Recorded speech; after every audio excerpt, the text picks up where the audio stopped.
You are listening to the Real Men Feel Show with your hosts, Andy Grant and Appio Hunter. Real Men Feel is all about encouraging men to allow and express all of their emotions. Despite what you may have been taught, all emotions do serve you.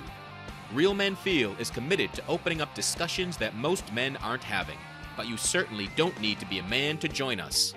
The Real Men Feel podcast is produced live every Tuesday at 8 p.m. Eastern for your growth and enjoyment.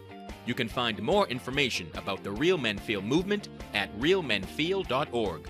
Come back often and feel free to add the podcast to your favorite RSS feed or subscribe on iTunes by visiting realmenfeel.org/iTunes. You can also follow us on Twitter at realmenfeel.org and at facebook.com/realmenfeelshow. All links mentioned in each episode are in the show notes found on the blog at realmenfeel.org. This is a weekly program, and your comments, feedback, and participation are welcome during the live show and anytime in the Facebook group, on Twitter, or at realmenfeel.org. Now, let's get into this week's show. Hello and welcome to Real Men Feel. This is your host, Andy Grant, and this is episode 68. Exciting 68. We're coming to you, we're recording this live on September 26th, and today we're going to be talking about the very delightful and fun topic, not really, but it's about surviving childhood sexual abuse. And, I try to bring some humor and make light of things, so this may be triggering, this may touch things, but we're also going to have some lightness, and I will make fun of my experiences because that's how I best get through them. Because I am a survivor of childhood sexual abuse myself, and one of the reasons Appio and I started this show is to get men speaking, because shame requires secrecy, right? And I also find that shame is something that really fuels the feeling of being isolated, the feelings of being a victim. So when we take any issue out of the shadows, and this program takes issues out of the shadows by talking about them, that lessens the impact and the way that you're sharing your experience, your feelings, it makes healing possible. So, for a long time, I couldn't talk about being molested. Now I can throw it out and get into details, and I'm not really bothered because I don't have shame around it anymore, right? Because there's no secret about it. So that's why I'm excited to talk tonight. Our guest was actually a fan of the show, communicated with Appio and I, and they said, hey, let's have you on. So before we get much further, let me introduce co-host Appio Hunter. Hey. It's great to be here tonight. It's as always. I love that pause. That was awesome. So I'm intentionally waiting till now to ask you. So I don't recall. Do you have any experience with sexual abuse? Not personally, but there has been that in my family. Yes, so I am aware of how it can, really affect somebody, but also, strengthen the person's character as well. I've seen it through those who have survived it in my own family. So yeah. Cool. Mm-hmm. I've said it in many past shows that my favorite shows are when we have just a regular guy come on and just talk about their own experience, their journey, their growth, what they're doing to help other men grow. And tonight is just really one of those. So tonight we're welcoming regular guy and blogger and survivor of his own childhood sexual abuse experiences, Mr. Brendan Rowe. Hi, Andy. Thanks for having me on. It's really our pleasure. So from talking, we've got a bit of things in common. I know you discovered the Mankind Project, which has been a subject of the show a few times, and that kind of led you to discovering this very program. Yes. Yeah, it did.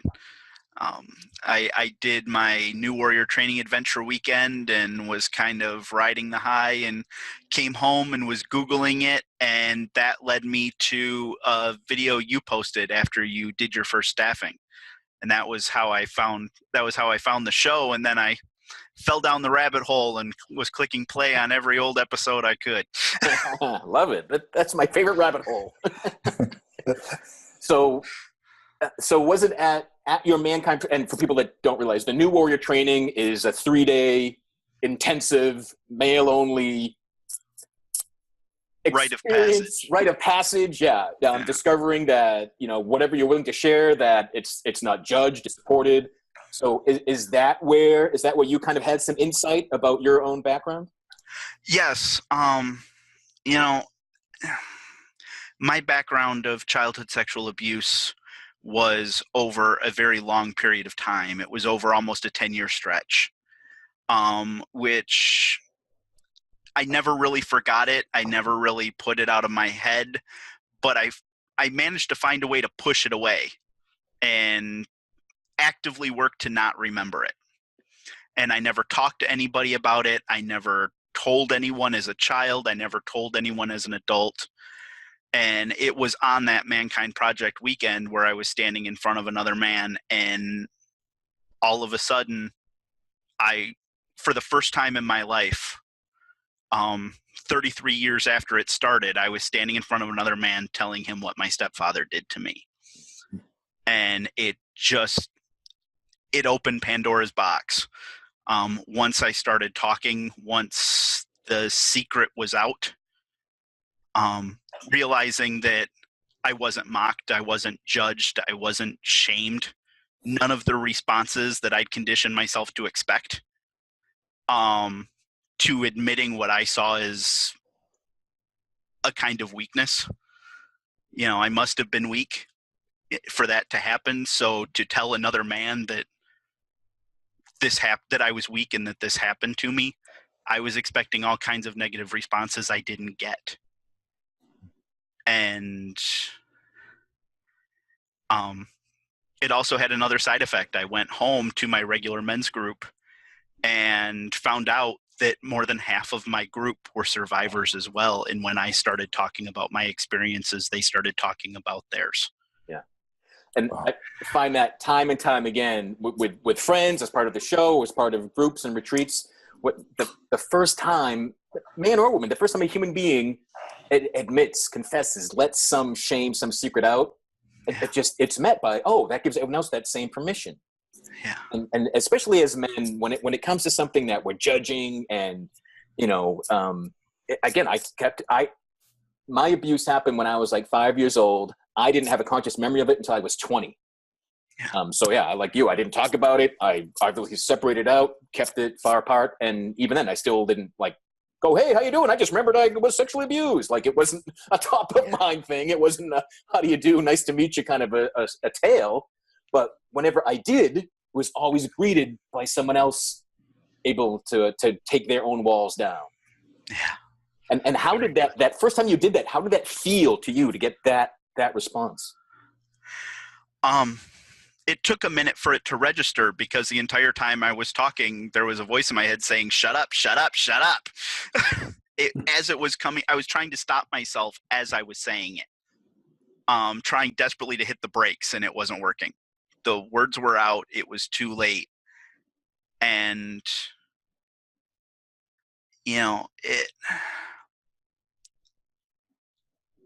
it's hard to describe the feeling when you've been taught and conditioned from such a young age that it's your secret, it's your shame, it's your guilt, it's yours to carry. You need to keep your mouth shut because nobody's going to believe you, and you're going to be the freak.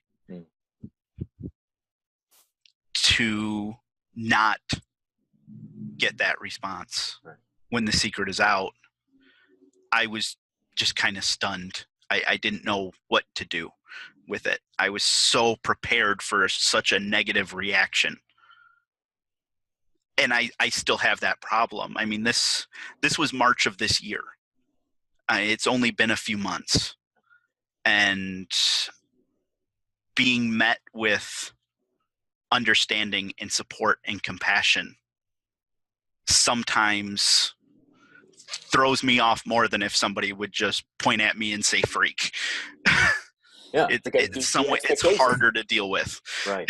If we're held back by a negative expectation, having it not happen can be as jarring or more jarring because it's not what you expected, like you said. Yeah. I think part of it also has to do with the fact that in our society, the only thing that we're really exposed to, whether it's through social media or general media, or even in family discussions around the dinner table, whatever, is the fear, the judgment, the shame, and everything else, because it's the only thing that we've ever really known or been exposed to. And Yeah. when we make that conscious choice to step out and to step into like a safe environment, such as the New Warrior Training Weekend, and putting yourself out there, that's when we really experience that there is the other side to it. There's that other side of the acceptance, the love, the understanding. And it's like, you know what? You have a place here. Indeed. Yeah. So over the course of that weekend, like, I don't know at what point in the weekend you shared your experience, but did the sharing keep happening? Was there like the next stage is like, oh, I shouldn't have said that? Did you have a back and forth of this is great or this is bad, or how was that? It was kind of near the middle for me, and it was the support just kept continuing. And I was treated like everyone else. Every man there had something they needed to get off their chest. And I wasn't weird. I wasn't a freak. I wasn't, every man there had their own shame, their own guilt that they carried into that weekend, that they were able to give voice to. And there was something wonderful and terrifying about being just treated like one of the guys. Cool. So when you came home from that weekend, you said you then talked to you were in a men's group already. Yeah. And you shared with them. And then this summer you started your blog. Yeah. Live? Yeah. Yeah. Well, shortly after the weekend, like I said, I opened Pandora's box. I gave the abuse a voice. I gave the memories a voice. I acknowledged them for the first time in decades. And once that door was open, they wanted out. Nightmares, flashbacks. And when I say flashbacks, I mean full on 360, all your senses reliving it, not just remembering it. And just the memories, the flashbacks, the nightmares. 10 years of almost nightly sexual assault by my stepfather just came crashing back into my mind. I'd had a dam up for so long, and it just came down after I disclosed. And that's where the blog came from, was from a need to get it out of my head. And the only way I knew how to get it out of my head was to get it out there. And that was the only way I knew how to do it, was to tell my story and to let other men know that they're not alone, because I didn't realize how alone I felt until I was in a group of men sharing it and them sharing their stories back. And just sorry. Right, no, don't never apologize to us for feeling something, my friend. Especially here. What's been the response? What's the feedback since you've really gone so public with the blog and your story? On the blog itself, there's still such a stigma attached that I hear from a lot of men that I interact with through social media, through closed and secret groups on Facebook, where they feel a little more comfortable talking. They'll reach out to me through Messenger. They'll reach out to me in a way that's not so public.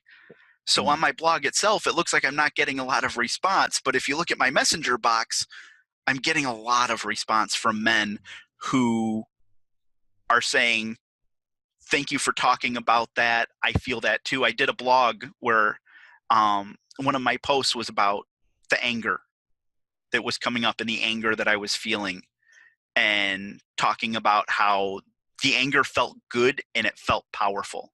It was what happened to me was seriously messed up, and I need a chance to be angry about it, and I need to let myself feel that. And I got so many responses from so many men saying, thank you for telling me that it's okay to be angry. And it's responses like that that I've been getting.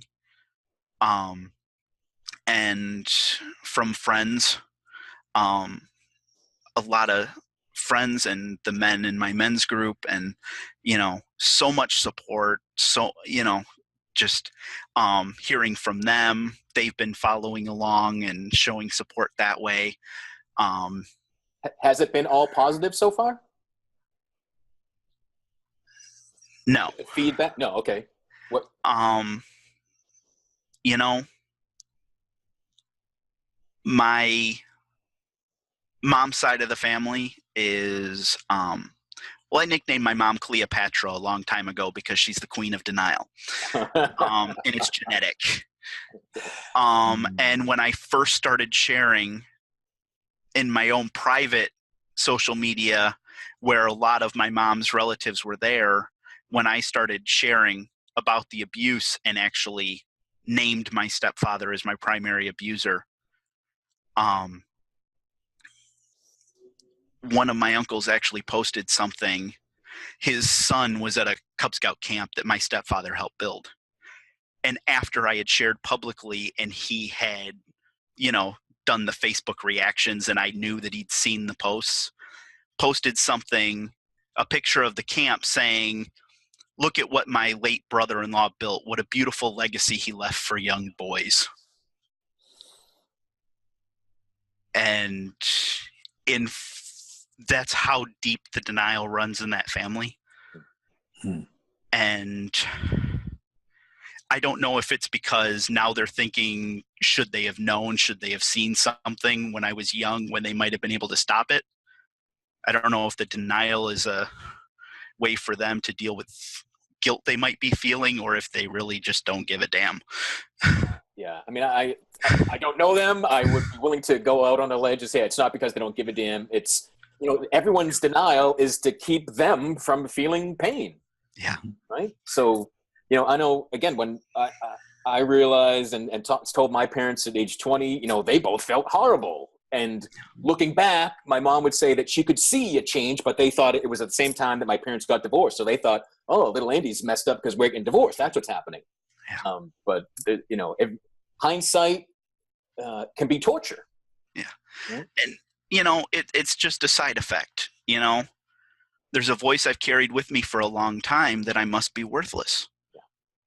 Because if I was worth anything, then how could something like that go on for so long? How could no one save me? And the only explanation I could come up with was I wasn't worth saving. And that's something that I carried with me my entire life. And it's only been the last few months, and a large part of that was keeping that secret, was holding on to that shame that wasn't mine. And as a child, keeping it secret, was it a part of it to kind of keep the family together and not lose the abuser and the family, or fear of what people would say? I have heard that from other men who are survivors, where it was a close family member. But there is a post on my blog called "Why I Didn't Tell," and I actually, at the age of 5, you know, I was in kindergarten. We had our first stranger danger, bad touching, you know, big assembly. That's the word I was grasping for. And I came home and I could tell what my stepfather wanted. And I just came from this assembly where they told me that bad touching is wrong and you just need to say no. So I said no. And it was one of the most violent experiences with him that I ever encountered, and he almost killed me. And I spent most of my childhood after that incident 100% believing that if I told anybody, I was dead. And when I started getting older, when I started getting bigger, I had a little brother that I was trying to keep safe. And I was allowing myself to be a human shield to keep my stepfather away from my little brother. And it was never about keeping the family together. It was about keeping me and my little brother safe from the monster that lived in our house. Do you have any idea if he did if he was molesting other boys as well besides you? I've had one flashback that came up where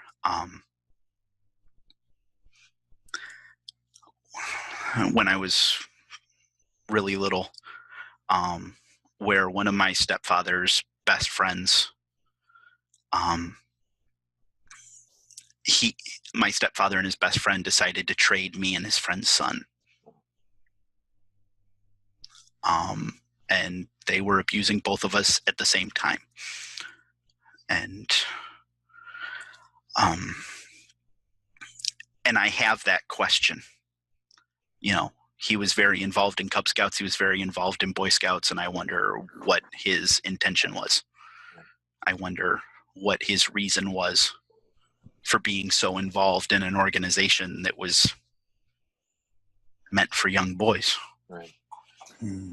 What finally had these experiences come to an end? I'm not 100% sure if it was because I hit puberty, because it stopped shortly before my 12th birthday, which is about the time I started shaving. But I also remember my stepfather complaining that my mom was putting on weight, and why would he want to touch such a fat pig?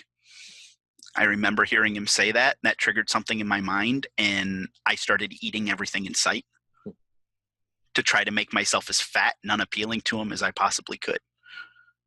So I don't know which one it was, but shortly before my 12th birthday, it just stopped. And then,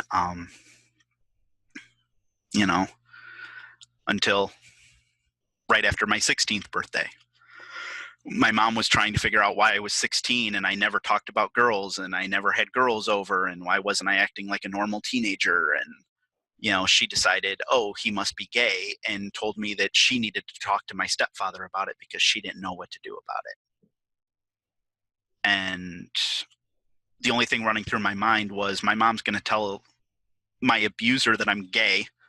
He's going to take that as a green light that I liked what he was doing and start up again. So I literally packed a bag that day, walked out, never went back. Wow.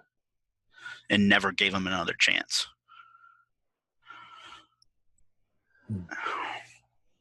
I just want to take a moment and commend you, your bravery and courage, your strength in surviving that, your strength in sharing it now.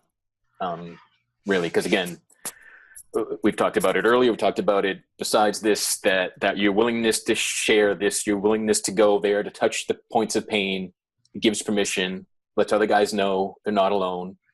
I was shocked to discover that it's now believed to be like 1 in 6 men have been the victim of sexual abuse before they were 18 years old.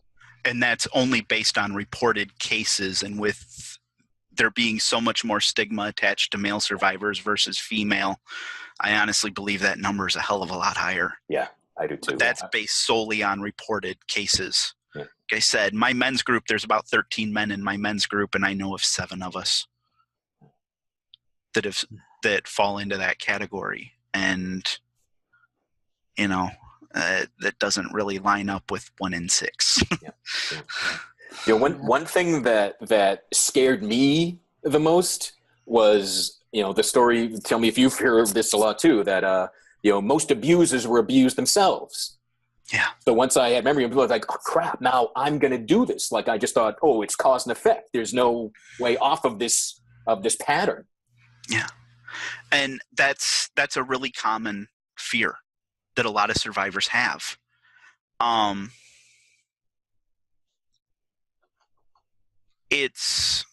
for me, it's not the fear that I might become an abuser. It's the fear that other people will have that judgment.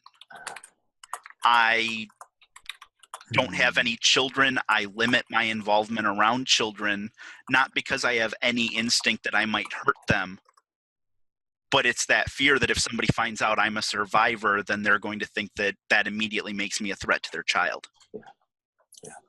And I think there's another assumption that's made also that we probably need to bring out as well, is that, and that's not all abusers are men.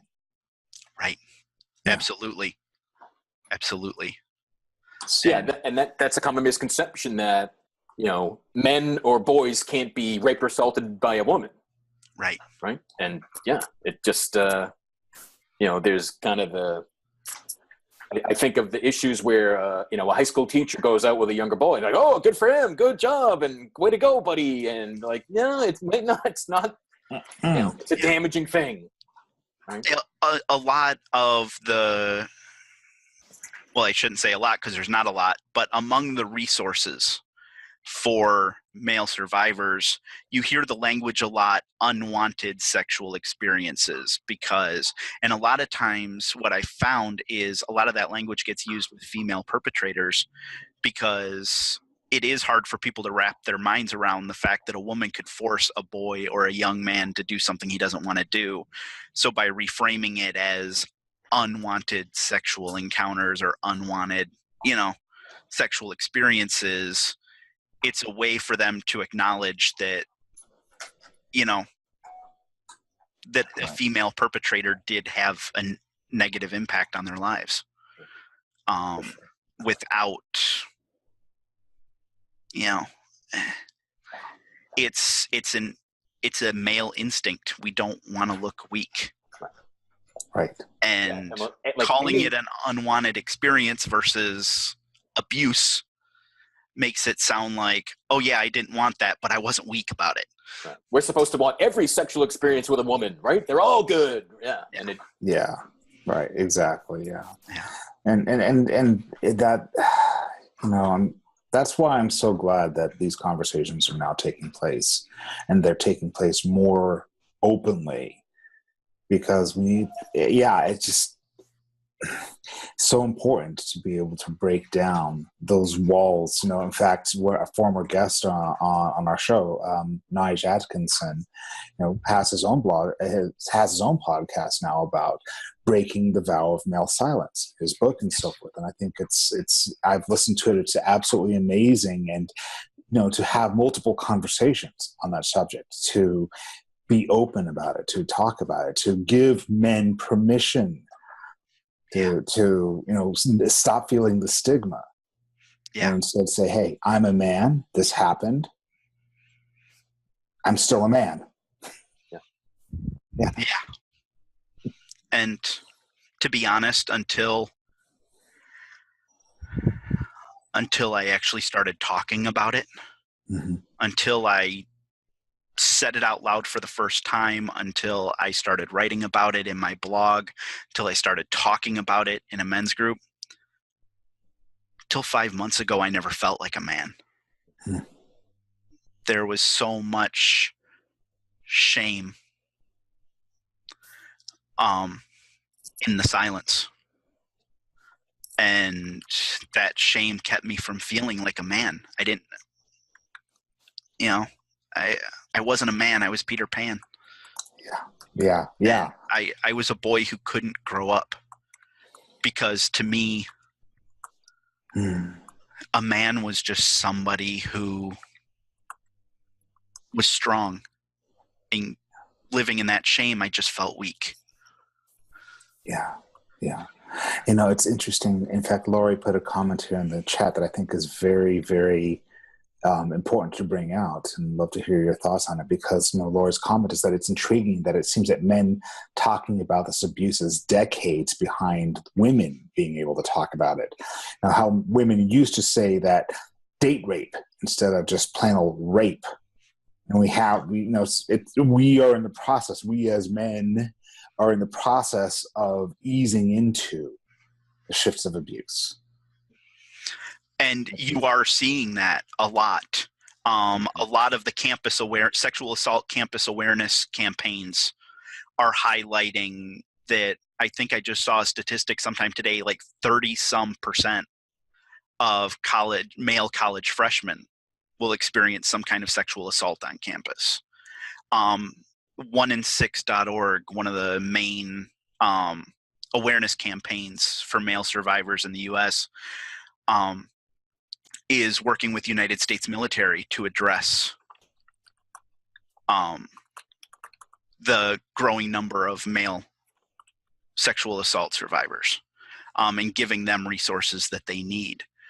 It's, my experience with this was as a child, but just because you're an adult doesn't mean that you can't be the victim of sexual violence as well.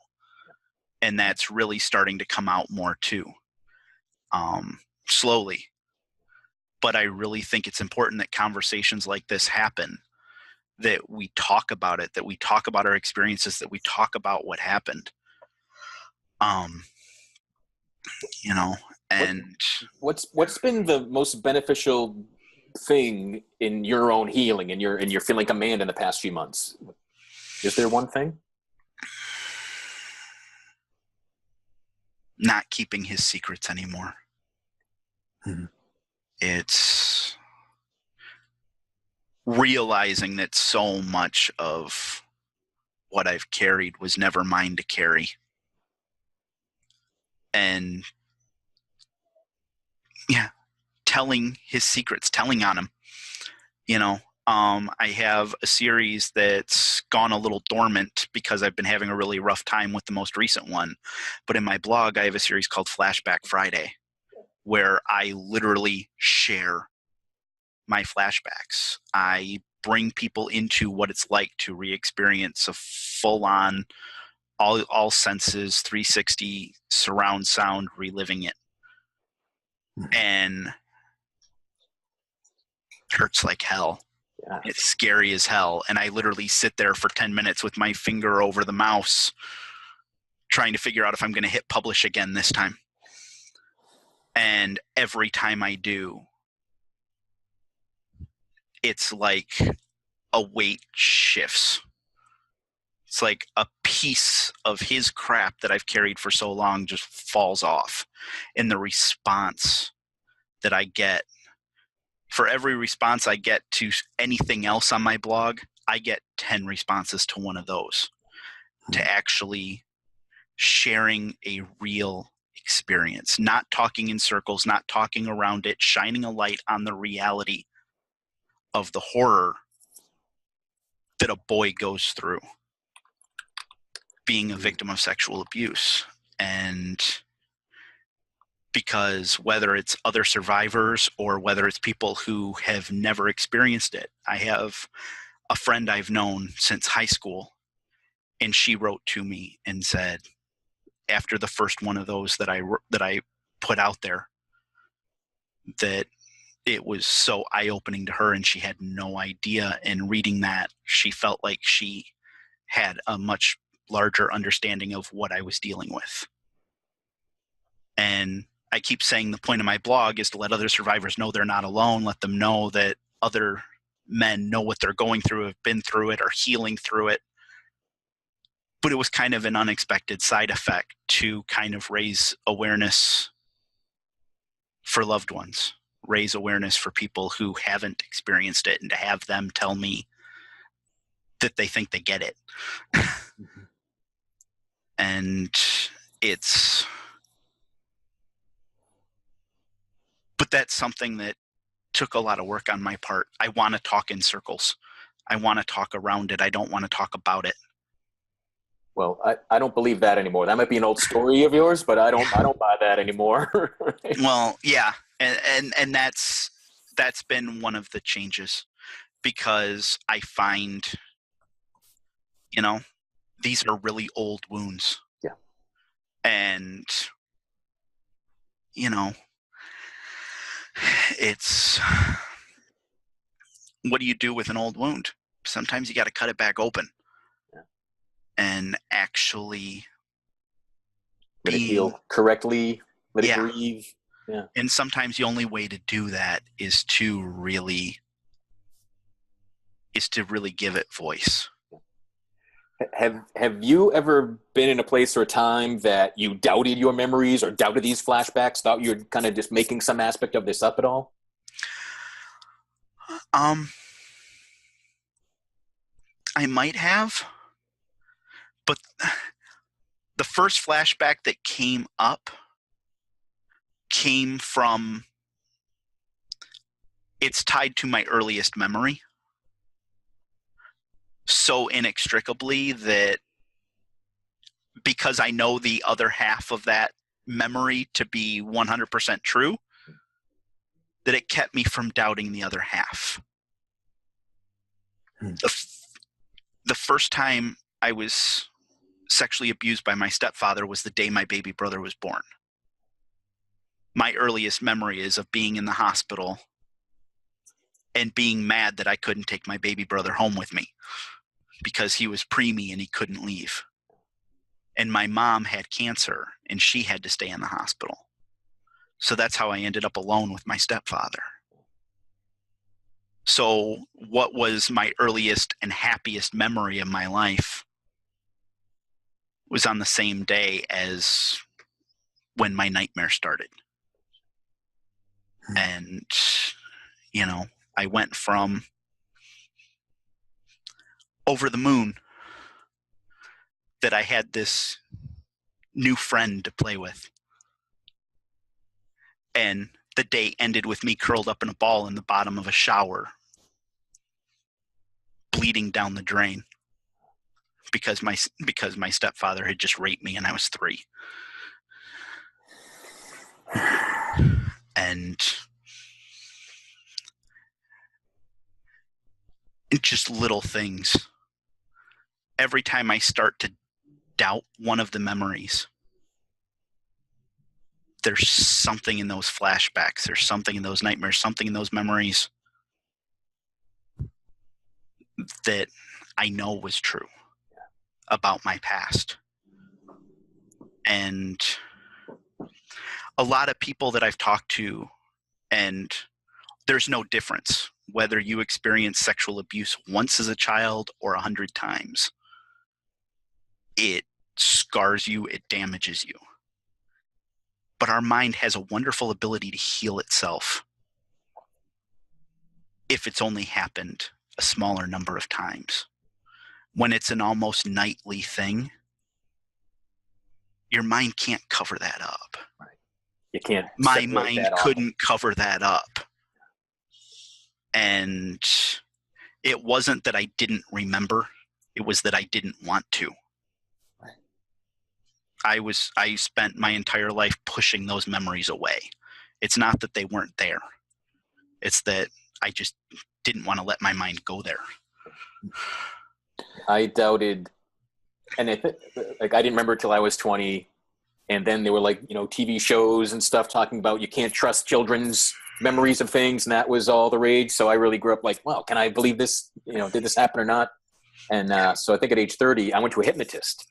Yeah. Asked to be hypnotized, and I it happened. That was the closest to kind of that intense, holy crap, I'm living through this. I didn't make this shit up, and it took a long time to get back from that. Even all right, now you're awake, and I was like, I'm not clear yet, and it took a long time. But that was another, that for me, the two fears were, all right, I've been abused, and that makes me abuser. And the second fear was that, I'm making this up, no one will believe me, or did I make this up? Do I need some reason to explain why I'm this suicidal mess? And did I see on TV about childhood rape? Oh, good, that happened to me. Now I'm all set. But no, it happens, and it happened, more than I'm sure it happened more than I remembered it so far. But because it's not as vivid. I don't remember anything in my life until I was 6 years old. And I just thought everyone was like that. And then I meet people like you, oh no, when I was 3, this happened. Oh. And I don't know that my memory would be that clear if it hadn't been so tied to what was supposed to be such a happy memory. Right. Yeah. And it was, I just, Is there anything, if there's someone listening, if there's a young boy somehow hearing this in a situation like you were, is there anything in hindsight that you could have done to end it sooner? Is it, was there someone you could have talked to, or was it just that you didn't feel safe anywhere? Looking back, it was that story I told myself. If I was worth something, somebody would stop this. I was a child. I was a child living in fear. My stepfather scared the hell out of me. And there was more than once I thought I was going to die. And there was more than once I wanted to. And looking back as an adult, it wasn't my job to speak up. It was their job to pay attention and notice. For so much of my young life, I had so much what was supposed to be a close-knit, close, loving family, extended family, all within miles of each other, all around all the time. And if anybody noticed, nobody did a thing. And I don't know what's worse, that they were so oblivious they didn't see it, or that they saw it and didn't speak up. That actually brings up an interesting question that I have been... You don't actually have to answer this, Brendan, because it may be a very difficult question for you, and that is something, but I just feel very, very strong that it needs to be asked. How much pushback did you get from your stepfather's family, either during those years of abuse? What were they like? And since you have shared the story? I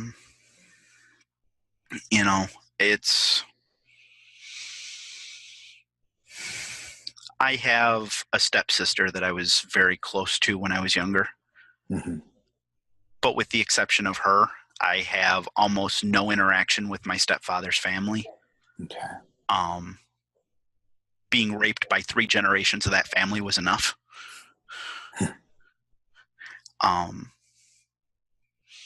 And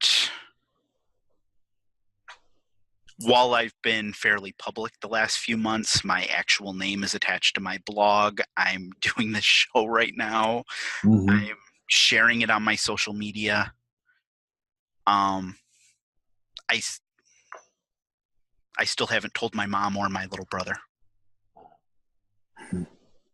I still haven't told them. They live in the woods in the middle of nowhere where you can't get internet to save your life. After my uncle's little stunt, praising my stepfather after I disclosed my abuse to my family on social media, I cut most of my mom's family off of my social media. Mm-hmm.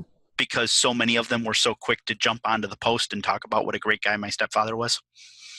After over a month of me sharing on Facebook what he'd done to me. Right. So I made friends with the unfriend button. And most of the people who would see it and would talk to my mother about it, they can't see it anymore. And I don't think it serves their denial to be the one to bring it up to her. Do you have any desire to share it with them, either of them or both of them? Do you want them to know? Do you want to have a conversation? Feels like with my mom, it's more a confrontation. How do you let your son get raped under your own roof for 10 years and not know and not do anything about it? Right. And part of me wants to have that conversation, and part of me is terrified of it. Sure. From the little that you've described of him, it could very well be, and this is again pure speculation on my part, but what little you shared about his violent nature as well as his abuse, it could be that she lived in fear herself. I'd like to think, though, if I had a small child, I would put my fear for myself aside and do something to save my child. I would feel the same way as you, and I actually do feel the same way as you. So, yeah, I understand completely where you're coming from. You know, my stepfather's dead and gone. But sometimes it feels like my little brother and his children have canonized him in death. And how do you have that conversation with your little brother and your best friend? You know, what are you doing lately? Oh, telling the whole world what a horrible monster your father was. How about you? How do you have that conversation? Right. And, you know, they were the two people living in that house while it was going on. So if you've never had the conversation with your brother, Lori's asking this in the chat, like, are you afraid it happened to him too? Without that conversation, you don't know if he went through anything similar ever. And when I was a boy and when I was still living at home, my little brother was literally never out of my sight because I was so afraid for him. And the only time that he was out of my sight was if I was alone with his father. And when I left home at 16, my little brother was 13 at that point, and he was already older than I was when my stepdad stopped touching me. And that was part of what gave me the strength to walk away and leave home. Was I felt like my little brother was old enough where he wasn't appealing to my stepfather anymore, and that he wasn't at risk. And, you know, I left home at 16. I never went back. And I'm 37 years old. And not once has my mother ever asked me why I left. Wow. The only explanation I can come up with for that is you don't ask a question you already know the answer to. Yep. She Right. doesn't want the answer to that question, and that's why she hasn't asked it. Right. And, you know, Can you live with that? I mean, you have been. and,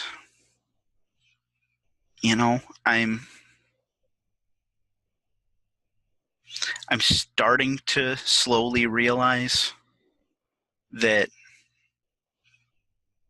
just like I was carrying around a bunch of stuff that was his that wasn't mine to carry,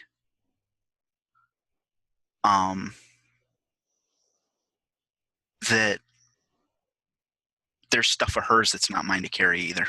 Yeah. Right. Indeed. Yeah. Indeed. Yeah. You don't need to carry her denial. You don't need to carry her reason or excuses. And yeah. But I'm sure there's pain. You're willing to feel your pain. Yeah. Everybody else isn't as brave as you, isn't as willing to go there as you, right? Isn't wanting to help others get through their version of fucking shit by being out there with yours. Mm-hmm. And, you know, what I'm finding is keeping it quiet, carrying it. That's what almost killed me more than once.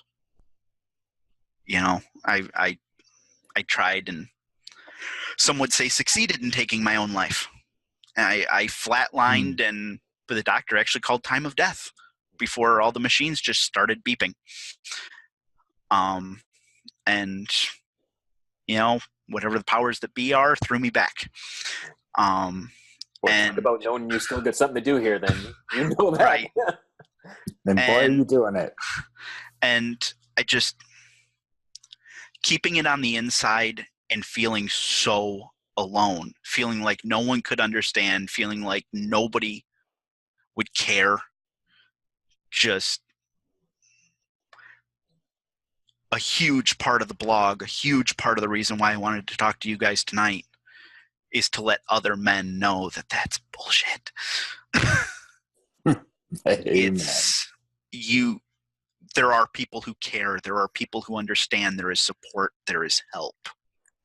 Yes. And it's finding it out has just kind of turned my world upside down, and which is very disorienting.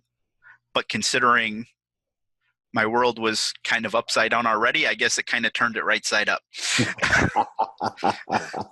And again, feeling better, feeling healthy, feeling loved and supported can feel as bizarre as hell when it's not what you're used to. It's not what you expected. They didn't think you were worthy of it, right? Yeah. And there are times, where it really does feel like the support is so uncomfortable and overwhelming. I mean, there's still such a large part of me that's expecting what my stepfather told me would happen. If you tell anybody, they won't believe you. You'll be a freak, a liar. Even if they do believe you, you're damaged goods. Why would you want anybody to know that happened? The very, very typical lines that most abusers use in order to keep abusing their victims. Indeed. Right. Indeed. And the only way to move past those lies is to break that silence and speak up. Indeed. Question from Lori. Yeah. How long ago did your stepfather pass? About 4 years ago now. Okay. And that was a difficult conversation. With a family member. I don't want to go too specific, but conversation with a family member who, upon reading my blog and seeing my story for the first time, was furious that my mother had brought my stepfather into their home, and as a mother refused to believe that there's any way that something like that could go on under my mother's nose for that long without her knowing.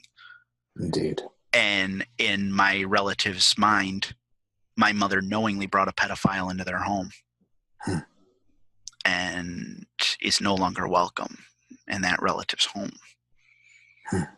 And it kind of made my blood run cold, because at some point they're going to have that conversation with my mother when she tries to come over and see their children. And I know that's going to lead directly to an uncomfortable conversation I don't really want to have. Sure. But at the same time, this was a very close relative. Yeah. And given the response of so many of my relatives that were made aware through my social media of what happened, the fact that it never crossed her mind not to believe me. If she didn't believe me 100%, she wouldn't have been that angry. Indeed. Yeah. And there was something so overwhelming in that support. That was the response I wanted from my family. I wanted them to be angry. And she was the first person that I actually got that response from. And I was sad for her that she had those fears and that she was going through that.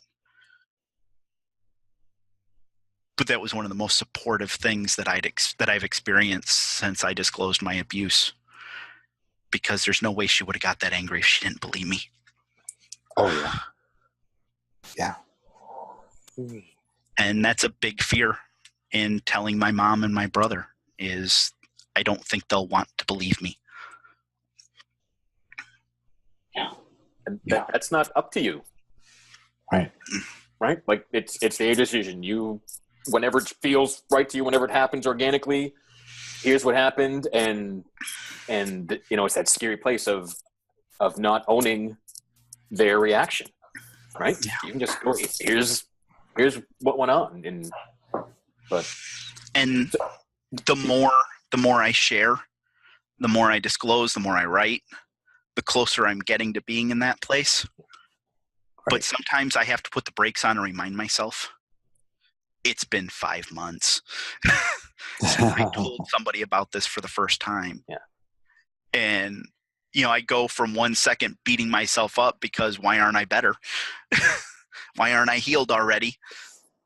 And then I do the math. Or just you're healing already, not necessarily healed completely ever. I don't know, but I share that fear and that thought. But sharing, it's I saw a picture. I don't know if it's a famous quote. I keep meaning to look it up and I haven't, but it's a picture I keep seeing on Facebook. And it's kind of become my motto: speak the truth even if your voice shakes. Yeah. And that's what I'm trying to do, because I'm hearing back from other men that speaking my truth and sharing where I've been, where I'm at, and the resources that I'm finding and sharing those with other men, it's reaching people. It's reaching other men who know how this feels, and letting them know that they don't have to be silent and they don't have to carry it by themselves. And there's something I have to add to that, and that is, even with all the response and the wonderful responses that you're getting from people who are reaching out to you privately, there's also many, many more who feel that, who haven't had the courage to actually reach out and express it. And so, I have such great, great admiration for you, that you are here, that you are speaking, that you are standing up, that you are claiming your voice, but more so that you are giving permission to everybody who buys into the myth that they need outside permission to speak. So thank you for being that voice. Thank you for giving them permission to speak. Thanks. Yes. So what's your blog? What's your site, Brendan?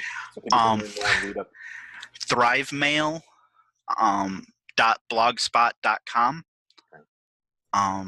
And I know there you have resources, the groups that you found benefit from. They're all listed there. Is that correct? Yeah, that part. It actually says under construction. The home tab has my blog posts. There's a tab at the top that has the Cliff's Notes version of my story, from childhood to where I was at when I started writing the blog. That's literally just called My Story at the top. And then I have a resources page and a reading list page, and I'm working on fleshing those out. They're literally on a global scale. The resources that I'm finding for men, you can count on your fingers with fingers left over. Are there any that stand out that you want to just mention, call out right now? 1in6.org. They have a number of awareness campaigns. They have, on Mondays and Wednesdays, they actually have anonymous chats for survivors. I want to say it's Thursdays. They actually have a chat for men who were sexually assaulted as adults, that they just rolled out. So it's a great way for you to talk to other survivors. It's facilitated by trained professionals, but it's a way to remain anonymous until you're ready to speak with somebody face to face. And there's malesurvivor.org that actually has a number of online forums for survivors that is also anonymous. You make a username, and it's a place for you to go at any time and be able to connect with other survivors and talk about things. Cool. And one other one, it's out of Australia. It's livingwell.org.au.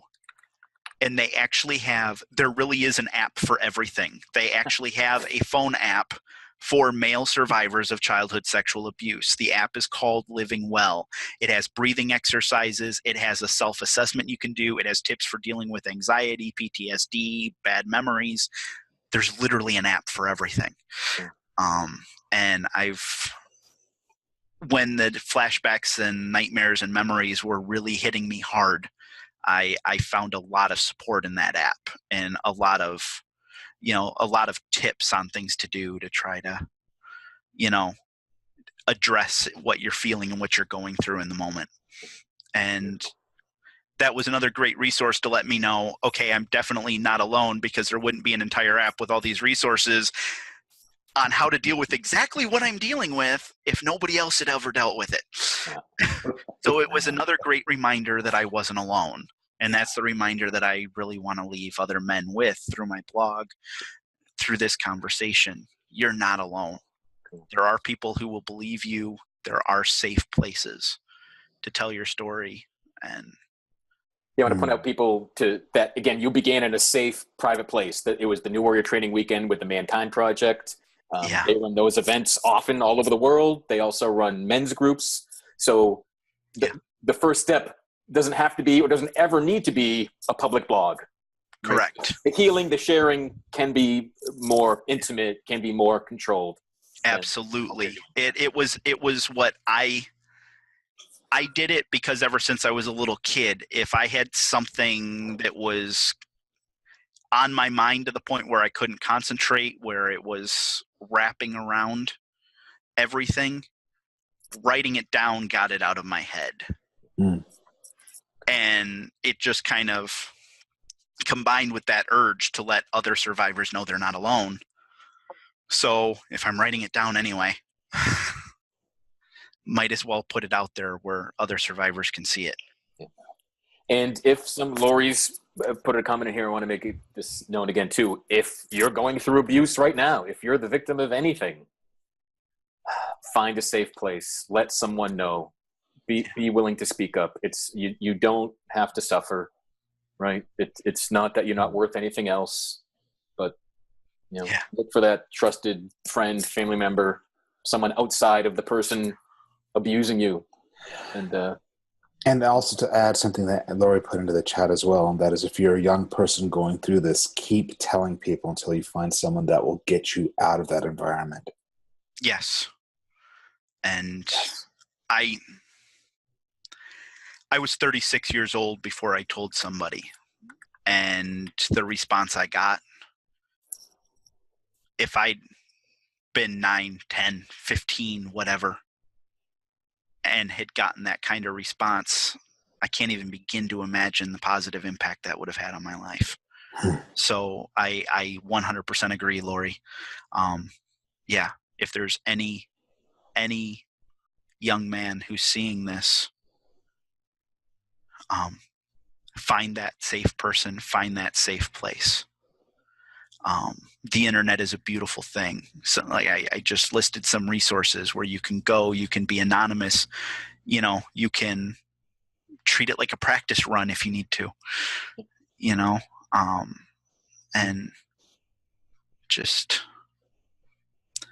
and that being said, I understand how hard it is. Finding a safe person means trusting somebody. And being sexually abused as a child does a number on your ability to trust. So sometimes it's hard to know who that safe person is. Yeah. And so,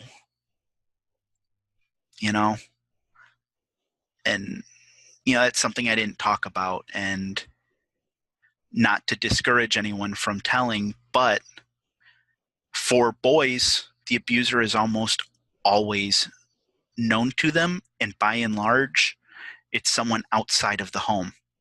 It's a minister, it's a coach, it's a teacher.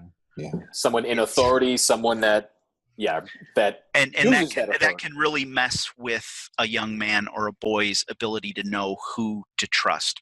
When the perpetrator is somebody that you're taught you can trust, it makes it really hard to figure out who you can trust.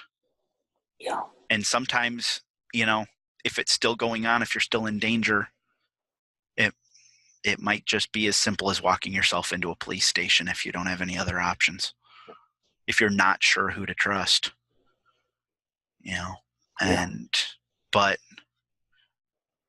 know and believe that you're worth it. Know and believe that you have a life and a future, and reach out for help wherever you can feel safe to do so.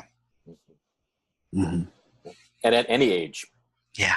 Active abuse, memories of it. Again, the internet, there were groups for everything. They can be anonymous. You can come forward. Again, you can do the old-fashioned thing and walk into the police station, or find a fireman. Find anyone that just like, the hell. Yeah. I'm a little kid and this shit's happening. Yep. But be safe. Take care of yourself. Yeah. Whew.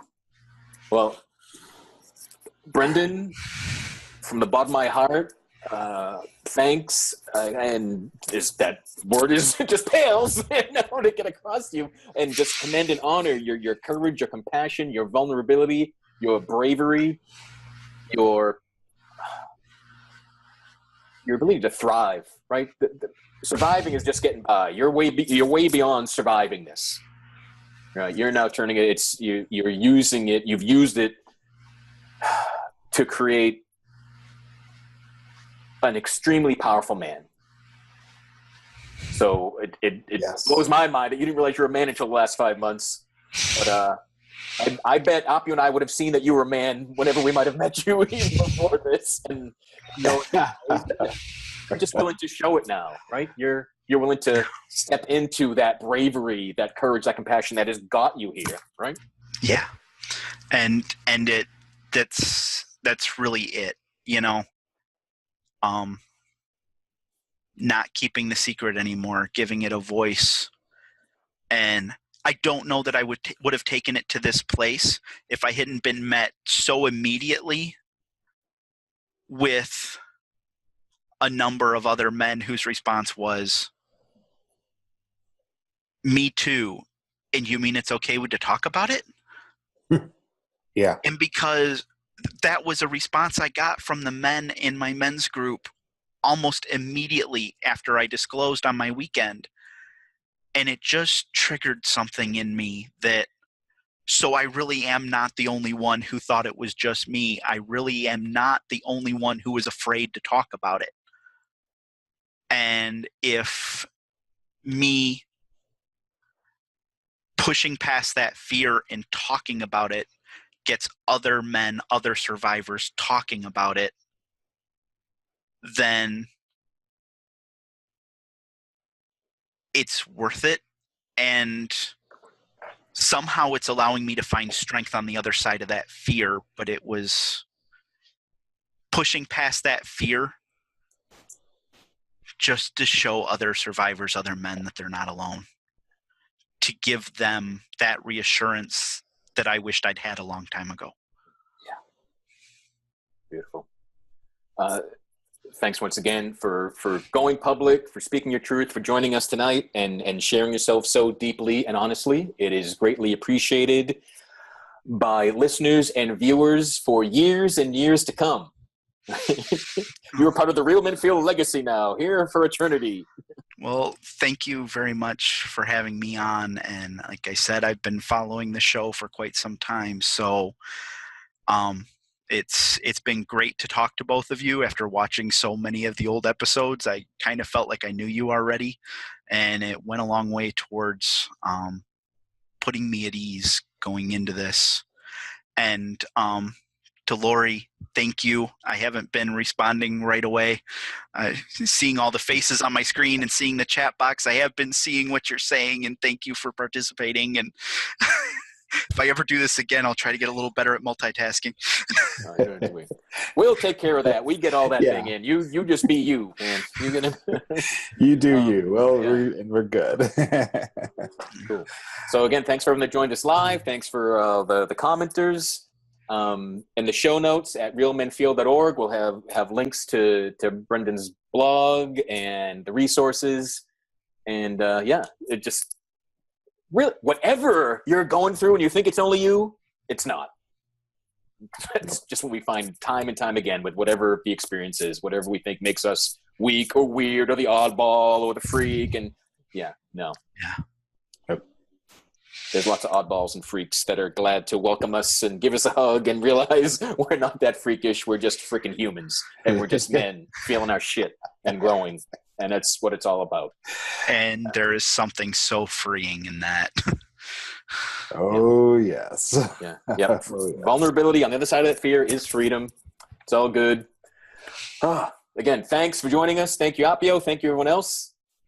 And we'll actually be back with another show next week on October 3rd, talking to suicide attempt survivor Kevin Hines, be sharing his story. He tried to jump off the Golden Gate Bridge. Well, he didn't try. He did jump off the Golden Gate Bridge, and he lived. One of the very few people to have survived that experience. That'll be our next show, October 3rd. Until then, Speak from your heart. Be good to yourself. And remember, real men feel, right? Right on. Always. Definitely. Thank you. Thank you for listening to Real Men Feel. Until next time, visit realmenfeel.org, join the Real Men Feel group on Facebook, and share what you thought of this show.